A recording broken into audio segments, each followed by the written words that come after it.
Добрый день. Завершили мы работу в этом доме.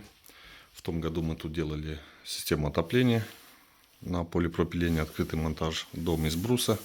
В этом году приехали, поставили вот этот камин, зашили вот этот угол минеритом. Под кирпич чистую кладку положили вот этот лист тоже на минерит. Сам лист стальной, но лежит на минерите, чтобы, если вдруг упадут угольки с этого стопки, чтобы не горел ламинат под камином. Сам камин с теплообменником внутри на 8 киловатт. Сделали обвязку теплообменника на нержавеющей стали. Поставили группу безопасности на выходе на подаче. И подвели трубы в санузел, где висит электрический котел. И подключили их к старой системе отопления. Здесь у нас два воздухоотводчика, чтобы выводить воздух из этих труб, так как они здесь поднимаются вверх, а там в санузле уходит вниз к старой системе, к старым трубам. Вот так мы тут прошли на хомуты, аккуратно ушли туда в санузел.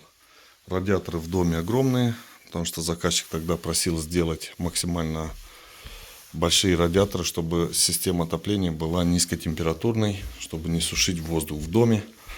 Соответственно, вот даже в санузле здесь, по-моему, сколько, 12 секций. И при температуре там в 45 градусов в системе отопления дома тепло.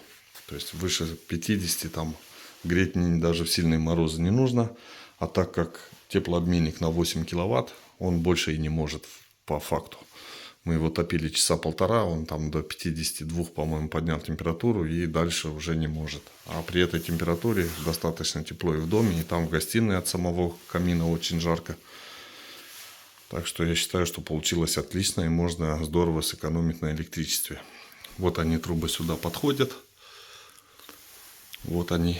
И тут подключились к старым трубам. Насос камина. Он подключается в бесперебойник. Отдельно аккумулятор для этого насоса. Если вдруг затопили камин и выключилось электричество, этого аккумулятора хватает, что там дрова догорели и не закипело там ничего.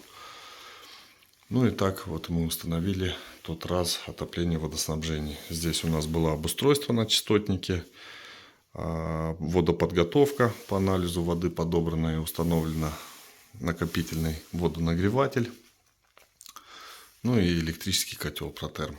Ну, электрику тогда сделали, зонд установили. В общем, стандартный набор. Оказалось, что после водоподготовки начала пахнуть горячая вода в водонагревателе. И на этот раз приехали, когда вскрыли водонагреватель, почистили и удалили оттуда магниевый анод. Потому что мягкой водой его вымывает, и из-за него там запах появился. И в целом все в порядке.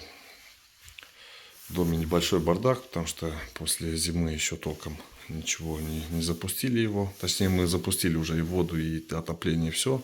Но заказчики еще пока толком не заехали сюда на лето. Вот тут у нас узел ввода воды, фильтра с байпасом под водоподготовку и расширительный бак для скважины. Это все мы спрятали тогда под лестницей.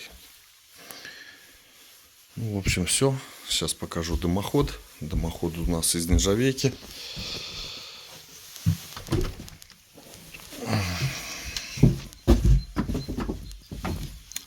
Вот он сюда выходит.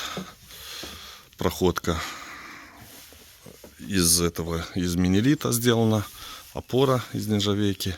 И вот он так проходит мимо свеса крыши туда наверх. Там поставили 135 уголки и вышли выше уровня кровли. Поставили здесь леса и собрали его до конца там. И также мы сделали ливневую канализацию. Поставили дождеприемники 3 штуки. Здесь 2 и на том углу, и тот угол дальний тоже стоит дождеприемник. И у заказчика там была сливная труба 110, которая уходит под фундамент забора в ливневую канаву туда вдоль дороги. Туда все подключили, по высоте как раз прошли. Сразу клонка, все в порядке. Теперь вода с кровли стекает в поселковую ливневку. В общем, все. На этом сдаю объект и все.